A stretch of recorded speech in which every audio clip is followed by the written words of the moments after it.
Namo tassa bhagavato arahato samma sambuddhassa. Namo tassa bhagavato arahato samma sambuddhassa. Namo tassa bhagavato arahato samma sambuddhassa. Buddhaṃ Dhammāṃ Sanghaṃ Namasami. How's the volume for people? Okay? Okay. And if I know we're starting a little late, so if people need to stand up and stretch their legs, that's okay.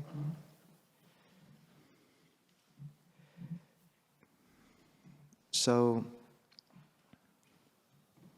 I think every now and again it's really important to return to the fundamentals of practice.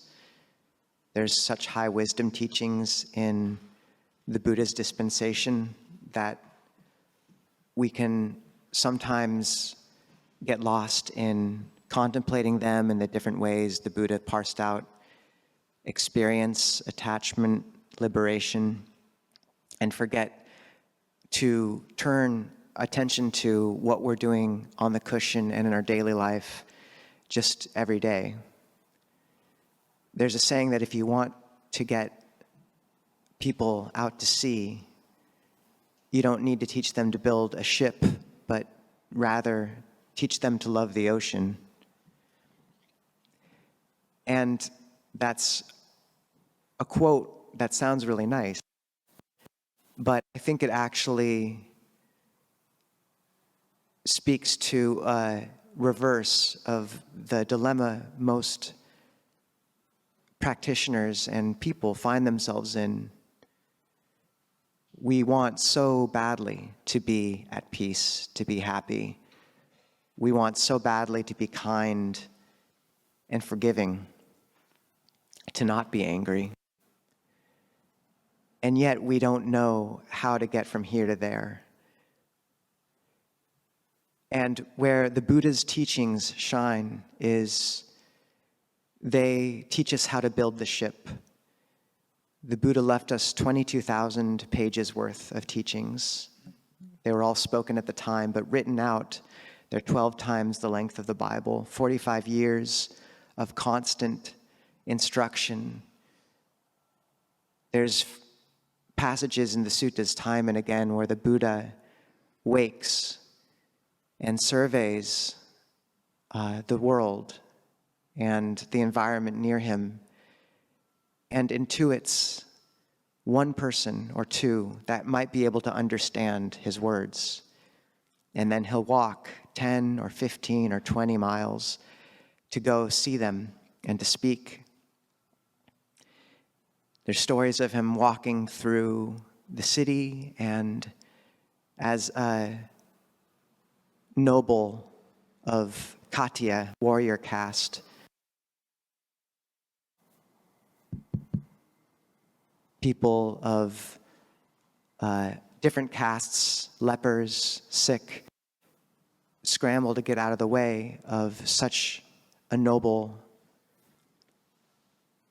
And he'll stop and turn to them, and he'll teach them without regard for caste, for social position, just as a fellow human being out of compassion.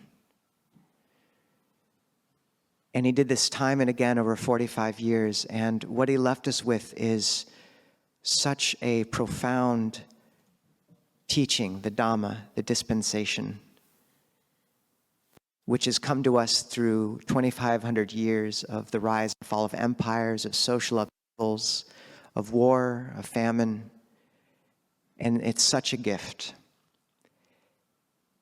And the Buddha would say, when you practice, you show respect, you show gratitude to your teacher. So this is how we show our gratitude for this gift, for the Dhamma in our lives, is we take the time to every day rededicate ourselves to purifying the heart for the sake of our own happiness and the welfare of the many.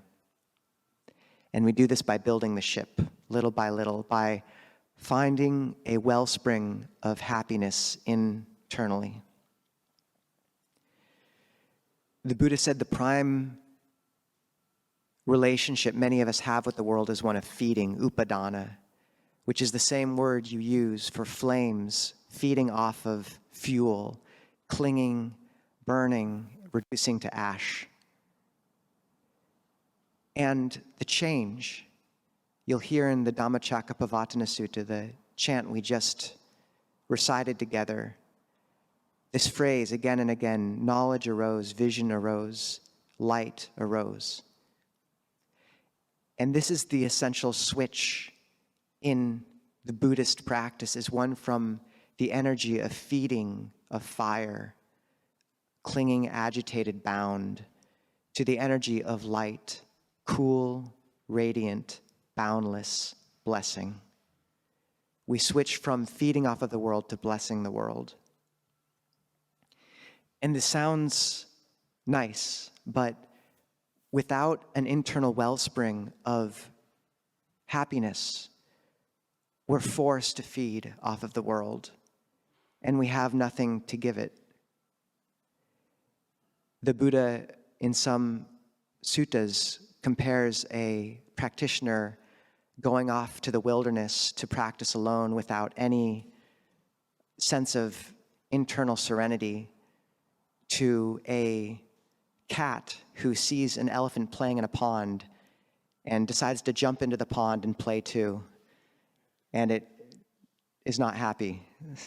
So it's one of my favorite analogies in the suttas. So how do we turn from bedraggled, damp cat into a practitioner with a sense of steadiness and an internal well-being? The Buddha spoke of 3 different levels of happiness. There's samisa sukha or amisa sukha, fleshly happiness, happiness dependent on feeding off of the 5 chords of sensuality, pleasant tastes, pleasant touches, sights, sounds, smells. This is fragile and hot and burning, and it reduces in effectiveness over time. And then he spoke about niramisa sukha, spiritual happiness, which is the happiness from the calm mind, the happiness of blameless virtue, the happiness of loving kindness. And this is anti-fragile. It's our own. If the body goes, if the relationships falter, this is an inner wellspring which we maintain.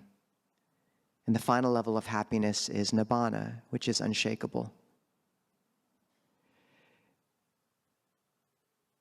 And it's a bit, Ajahn Jayasaro compares niramisa sukha, spiritual happiness, to winning the lottery. Someone might continue to work in a job to have something to do, but they'll never cheat to get ahead in their job. They'll never compromise their sila. And similarly, when we have this inner wellspring of happiness through meditation, then we can interact with the world with a light touch. And we don't have to feed off of those around us, because it's impossible to love something at the same time as you're feeding off of it. So we're learning to love, and that comes from the practical development of skill in internal cultivation. The word the Buddha used to speak about what we develop on this path is kusala, which is related to the word for kusa grass, which is a sharp grass. And if you grab it wrong, it slices the hand. So you have to be skilled and delicate and knowledgeable when you pull kusa grass. And similarly, we're learning skill, how to build the ship. So one useful thing is really getting our tools together for this. When the Buddha spoke about meditation, he gave us an enormous spectrum of means. In the West, often people are taught simply to place awareness on one word or point at the breath, which is spotlight awareness, or to let whatever comes up arise without any sort of discernment. And this is lantern awareness. And Alice Gopnik, a psychologist in Berkeley, University of Berkeley, points to a third sort of awareness beyond spotlight and lantern, narrow and wide, and that's play awareness, playfulness, experimentation. And this is the correct orientation towards our meditation practice, because rather than becoming a dry exercise in willpower to return to the same object again and again, it gives us breadth of means and experimentation and interest. We're developing skill. And instead of just entering this practice with a screwdriver, we have a whole tool belt. And it's okay at the beginning of practice and throughout it to develop these different tools, try different techniques. The narrative you hear often, which is just keep at that same object, even if it's become dry and rote, and one of these days things will just snap into focus. There may be some who that works for, but for many of us, you have to play. And Ajahn Lee sort of uses the analogy of eggs. You don't learn about eggs just by staring at an egg. You make an omelet, you make a scrambled egg, you make a quiche. So we use the activity of the mind to learn about the mind. So the framework for all sorts of this play in meditation needs to always be the Four Noble Truths. The Buddha gave two categorical teachings, always applicable, and that's the Four Right Efforts and the Four Noble Truths. The first noble truth is to comprehend dukkha, suffering. And so often we sit down, and the temptation is to jump right to the fourth noble truth of the path. We want to jump straight into a technique, or spreading loving kindness to people, or some other activity. And we don't realize that we're bypassing the first noble truth of just acknowledging often the backlog of bruising, of disappointment, of suffering, which we're entering the meditation with. So the first noble truth is first for a reason. Before you begin into a technique, in a sit, can you take a second and just say, what's here right now? What's in my heart? And rather than jumping to some new activity or technique,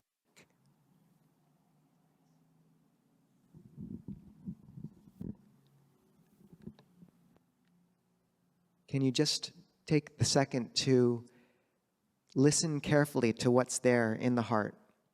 Acknowledge it. Let it be seen and held. And this can also be, the Four Noble Truths can also be a practice in and of themselves, where when the mind wanders, you can recognize that it's wandered. Thanks, Kirk. I'm not quite sure how to get this out. We'll just take the whole stand. Good idea. So one recognizes it's wandered, and just recognize and return to a place of centered spaciousness, and just taste the difference between those two modes of being, centered in a place of spacious awareness versus off on some train of thought, and the sense of bound narrowness and heat when you're chasing after a defilement or a hindrance, versus the sense of spaciousness, calm, and centeredness when you return to the center. And there's one technique called the 6 R's, which really spell this process out beautifully and is always applicable in meditation. So when the mind wanders, you recognize that it's wandered, you relax the sense of tension which might have manifested with that wandering. Usually when you have a thought, there will be a physical correlate of tension, usually in the forehead or eyes. Thank you. So relax that. Re-smile. So bring a gentle smile to the inside of your mouth. Return to your meditation object and repeat. And I believe that's only 5, but I've forgotten one of them. So it's recognize, relax, re-smile. Oh, no, okay. Recognize, release. Release, thank you. Thank you, Mom. Return to the meditation object, re-smile, Okay, let's do one more time, everyone. Recognize, release, re-smile, relax, re-smile, return, repeat. Good. We'll just keep doing that together. So this is the process by which we come back to that centered place. But it's astounding how often people skip the first noble truth, and that's the spiritual bypassing. So really to take a second in every session and returning to that and just acknowledging what's there. The other thing to keep in mind is during your daily life, how are you maintaining that thread of awareness? And an important part of the practice is developing a tiered practice where, depending on how coarse your mind is or your mental or your activity is, adjusting your meditation practice to align. So one of the more kind of coarse or grounding meditation objects is a mantra. So having some word that really resonates with your heart. It might be love. Buddho is a very common one in the Thai forest tradition. It means awake, calm, friendliness. And just maintaining that in a conversation, after you've spoken, when you're listening, can you keep 25% of your attention with a mantra? A more subtle object is the breath, seeing if you can track it in and out, down through the nose to the belly and back up. Another one is just the sense of the body. Can you maintain this sort of embodied awareness? And during the workday, every 15 minutes or an hour, can you just stop, turn off the screen, close your eyes for 5 minutes, and just recenter? And one profound, useful way to bring yourself back to center is a lot of these techniques require a split in awareness between the activity and that object of mindfulness. But the sense of loving kindness, it infuses awareness itself.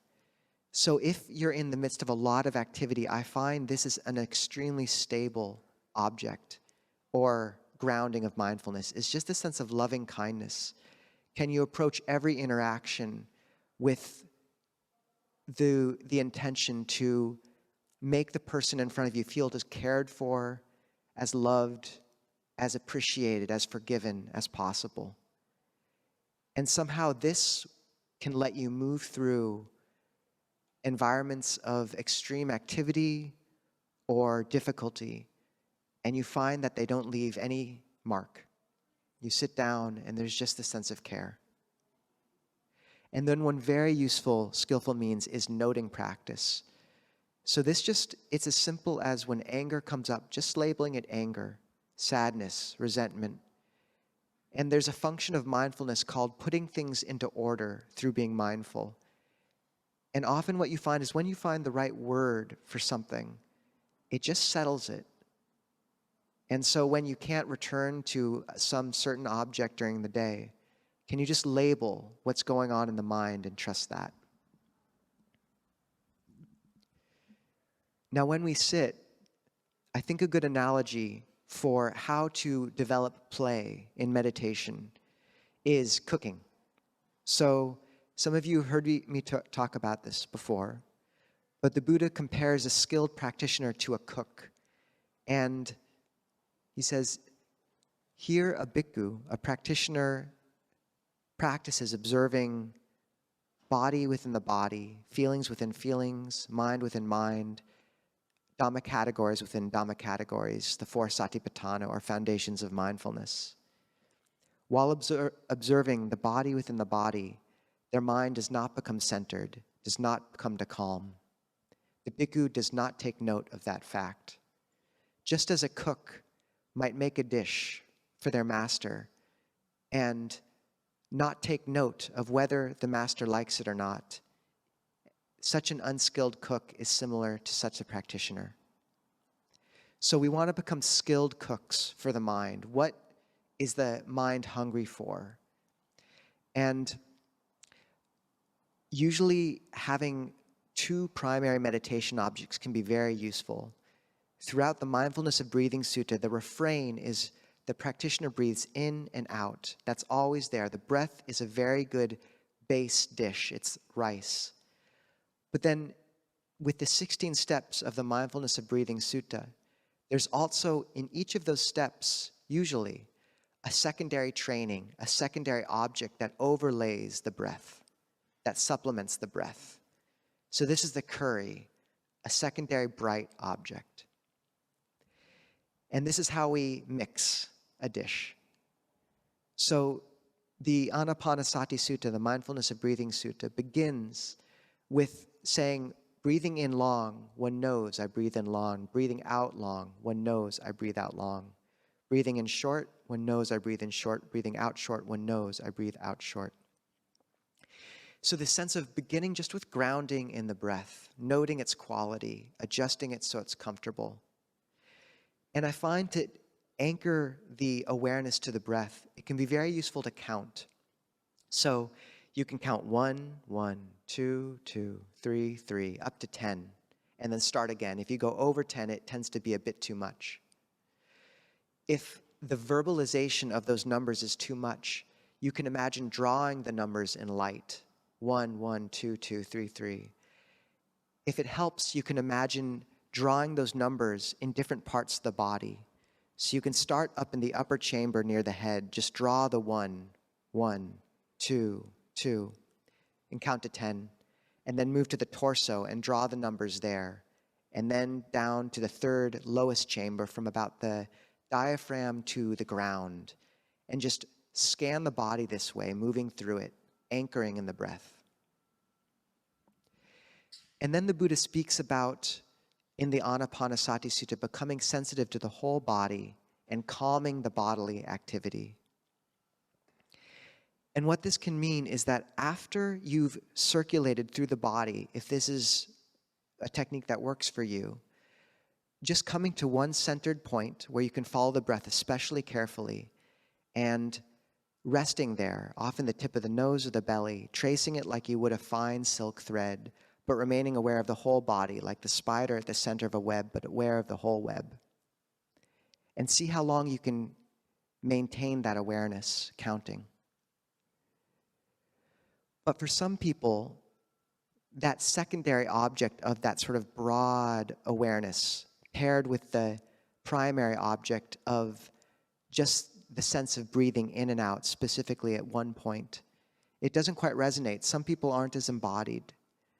So a good secondary object, other good secondaries involve or can often be a sense of loving kindness or the nada sound. So with a sense of loving kindness, with each of these objects, sometimes the mind will be calm and you'll want to foreground just the breath, if that's where your mind is drawn.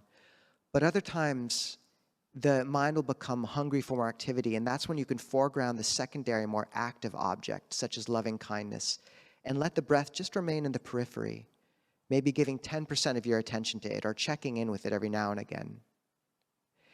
And when you're cultivating, say, metta, loving kindness, the goal is a sense of warmth and kindling care in the heart. But when the Buddha gave ingredients for this dish you're cooking, he spoke about 3 types of activity. There's citta sankhara, which is mental activity, and this is perceptions and feelings. So this would be imagining someone that you're trying to spread loving kindness to, using a recollection or an image to kindle that sense of warmth. So you might imagine someone you care for gazing at you with goodwill. You might imagine someone who just naturally gives rise to this sense of love. You might imagine someone you're having difficulty with, but imagine holding their hand when they're 5 years old and then holding their hand on their deathbed. The second ingredient the Buddha gave was vaci sankhara, which is verbal activity. And this is phrases you recite internally. So along with that recollection, can you find a word which really initiates that sense of love? Maybe it's friendliness, forgiveness, kindness. Find the one that kind of resonates. And finally, there's kaya sankhara. This is bodily activity. And this is just the felt sense of the body. This is the sense of warmth in the heart, for example. So as chitta sankhara, mental activities, and vachi sankhara, verbal, are both a bit more coarse. And as that sense of warmth and metta kindles in the heart, you can let those fall away and just remain with that sense of warmth, the kaya sankhara. And if it helps, you can put one hand to the heart and just use a nonverbal sense of care. That can really help. And after you've done that, you might find the mind is ready just to rest again in the sense of just the breath, following it. And you might toggle back and forth between this primary and secondary. You might take a bite of rice and then a bite of curry. But it's useful to know that when you're mixing this dish, these are the three ingredients: chitta sankhara, vachi sankhara, kaya sankhara. Mental activity, verbal activity, bodily activity. These are your ingredients. And that works for many different meditations. For example, you might find you can follow the breath without any word or mantra or counting. But maybe you do need to apply these drawn letters or recite internally the numbers. And this is chitta sankhara and vachi sankhara at work. Another really important secondary to try is called the nada sound, and it's the sound of silence, a gentle ringing right below the auditory landscape. And if you can't hear it, it's worth just trying to put in earplugs once and try to pick it out, or when you're calm, try to listen. It's always there. And if you begin to give attention to it, it will grow louder. And Ajahn Amaro can hear it, through power tools. It becomes brighter and brighter. So this is a powerful secondary as well, along with the breath. There's other secondaries you can mix in. You can try recollection of death. You can bring to mind good acts you've done in the past. But the point is, you want this sense of experimentation and brightening of the mind and interest. So just to encourage people that it's easy to get caught in or become enamored, and rightly so, with the more theoretical teachings that the Buddha gave us, and to forget to apply our minds and interest to just what we're doing on the cushion every day and in our daily lives to maintain this sense of awareness, to bring a bright sense of serenity to the heart. But this is really where our practice gathers momentum. And it's important to be meditating 20 minutes a day at the minimum. And just to say that I've noticed sea changes in people's practice after 20 minutes a day, 45 minutes a day, and an hour and a half a day. The hour and a half is a hard one, but you can split it up, 45 minutes in the morning, 45 minutes in the afternoon. But just to say that for these 3 months of the Rains Retreat, if you do want to take on a slightly higher determination for the amount of time to sit, it can be a really meaningful chance to do that, to see how the quality of your life changes when you're taking a second every morning to come back to your center, to cultivate this stillness of heart. And only the bright, happy heart can truly comprehend dukkha and release it. So I wish everyone the best of luck in their practice and in the coming 3 months. Han Dhammayang Dhammakataya Sadhu Karang Kathamase Sadhu Sadhu Sadhu Anumodhami.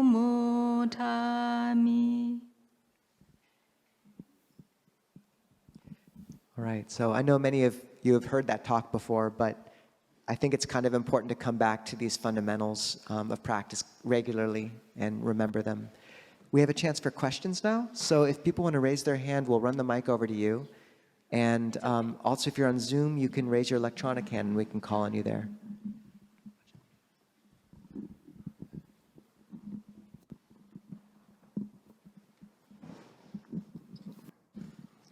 Thank you very much.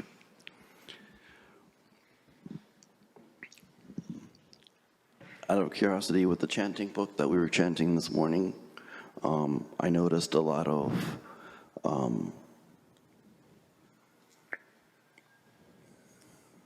not rhythms, but measures. It felt like measures. There was lots of numbers that were associated in this discussion today. I would like to know more about your thoughts about the emphasis on the different numbers. There's 4s, there's 12s, there's 10s. There's these different numbers. I'm wondering if there's any specific significance in regarding the numbers. Are they numbers of opening further awareness in the mind and to paying attention to those subtleties?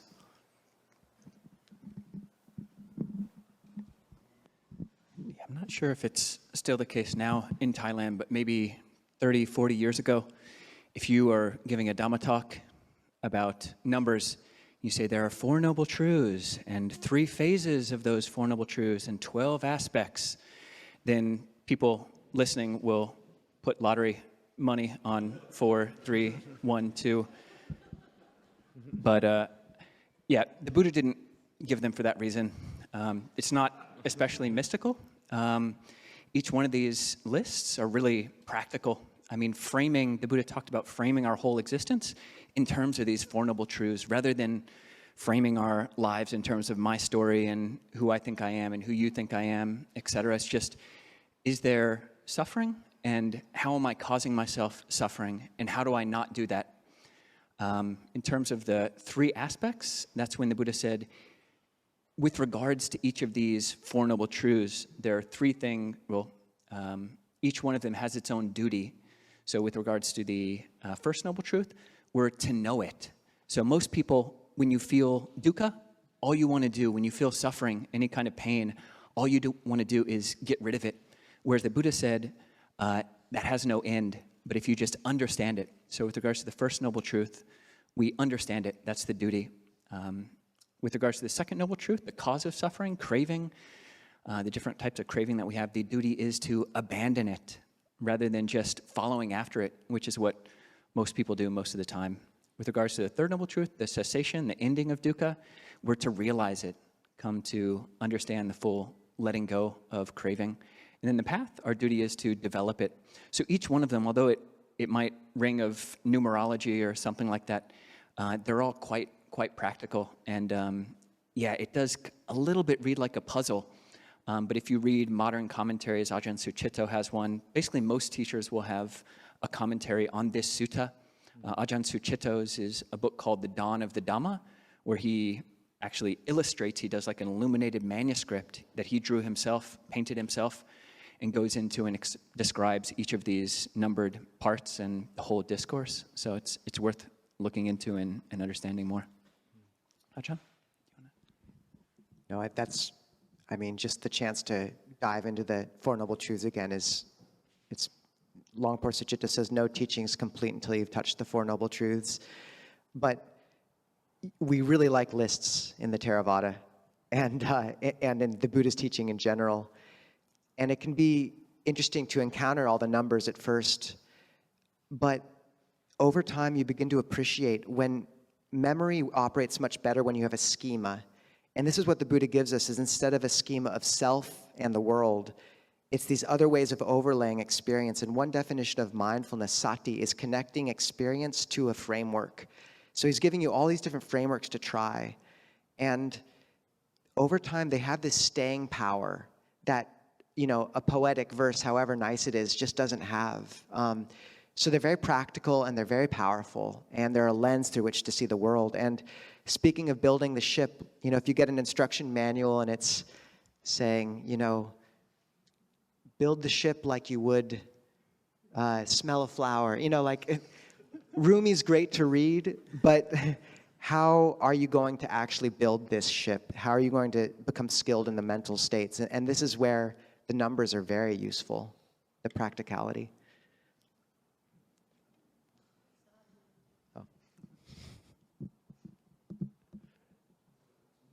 A Zoom question. Yes, Bante, I'm happy to join this session. I think today Rains retreat is going to be started, I think. That's true. And you have mentioned about the 6R process, like recognize, release, relax, smile, return, and repeat. I would like to just elaborate about this with your permission. Can I? Yes. Yes. What I do is like I practice loving kindness meditation. Like whenever we practice loving kindness meditation, we sit for a meditation, some distraction will come in general for new beginners or new students. Whenever we get distraction, first of all, we recognize that mind got distracted. Then release.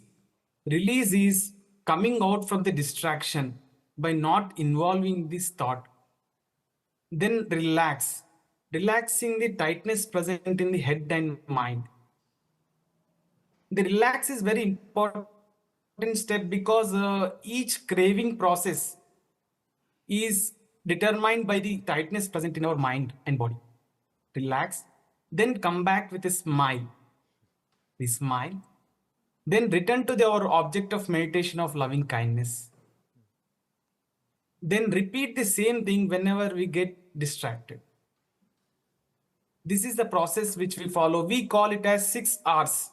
Recognize, release, like by coming back from the thought, then relax the tightness present in the head and mind, then smile, then return, then repeat the same process. Smiling is very important part which we assume. Like we can keep a little smile. Like if you see Buddha, we have a little smile on the face of the Buddha. That is a happy state of abiding. Just I want to share this thing because Bante told about these things. 6 R's. Thank you. Thanking you for giving the opportunity. Wishing all happiness to all. Thanking you. Sadhu. Thank you. No, I hope we all will have remembered these 6 R's by the end of this session. Some 6 R's at least. Hi, thank you for your talk today. I appreciated it. I wanted to ask about the path towards and the sensation of the last two of the divine abidings, so sympathetic joy and equanimity. I just want kind of your experience, your take on those. Thank you. Yeah, the third divine abiding or third heart, the third Brahmavihara, mudita. The word is related to the Pali word for soft, softening. And for me, that's the primary characteristic of that third noble truth, and both a physical softening and a mental softening. The Abhidhamma goes into that and says every wholesome mental state has this aspect of both a mental and a physical softening, and being able to tune into that, especially around your relationship with other people, being able to soften up any kind of anxiety or worry that's coming up, just letting all that just relax is really helpful. But it doesn't it's usually translated as sympathetic or empathetic joy, which suggests that you have to have someone else to be empathetically or sympathetically joyful for. But the Buddha says you can just practice this up to the stage of jhana just by yourself. So you can just do it. Gladdening the mind is what's used in the chanting book. So this softening, that's one aspect of the third. And the fourth of equanimity or equipoise, the poise of that, the kind of upright, not leaning in either direction. So I think having a physical correlate to the mental, our idea of these, it's good to be able to ground it in the body as well. So a softness and a balance or an uprightness for those third and fourth ones. Ajahn? Also, if people need to stand up, I know we're almost at an hour and a half. Just to add on, I think that was a really good description. And I would just say that sympathetic joy can be the hardest one because, jealousy's pretty seductive. And there's just some phrases which I find really useful one of them is a Christian saying, actually, that the less well-known, the bigger the angel. And there's something about stepping into this other strata of goodness, which you touch when you begin practicing Dhamma, where you can really have faith that there's this quiet goodness of growing underneath the surface, and you really see it shine through people. And in your own experience, after that kind of desire to, step into a group when you feel left out, or to be as prominent or well-liked as X, which is the real block to mudita, right? The block to sympathetic joy, because it's hard to appreciate someone else's well-being when you're feeling left out or less than. But this acknowledgement that when you let that pass, there's this quiet, gentle sense of majesty waiting on the other side of grace. And to really tune into that over time and see how when you go against the stream in that way, there is this quiet sense of gentle, reliable, sweet goodness that people really are sensitive to in these circles. And I find getting more and more faith in that and seeing it manifest, this sort of quiet majesty in people, opens up a door to mudita, because then you can really rejoice when someone else gets acknowledged or has something good happen without that same sense of intuitive competition, which is so ingrained in us. We're constantly measuring our status against others, and just to understand there's a new game below the surface being played here, that a game's the wrong word, there's something much deeper below the game. So I find that's an opening to mudita. And equanimity, it's just worth referencing that upekkha etymologically is related to the word for to look closely, so to watch closely. And I think that's a really useful analog for equipoise, is watching experience very closely with care for when you can actually make a difference. That help? Okay. I think we have room for one more. Bree.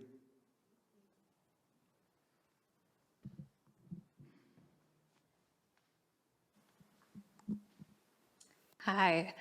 I'm curious what the role, if any, intuition plays into our practice. Is it synonymous with intuitive awareness? Is it synonymous with citta?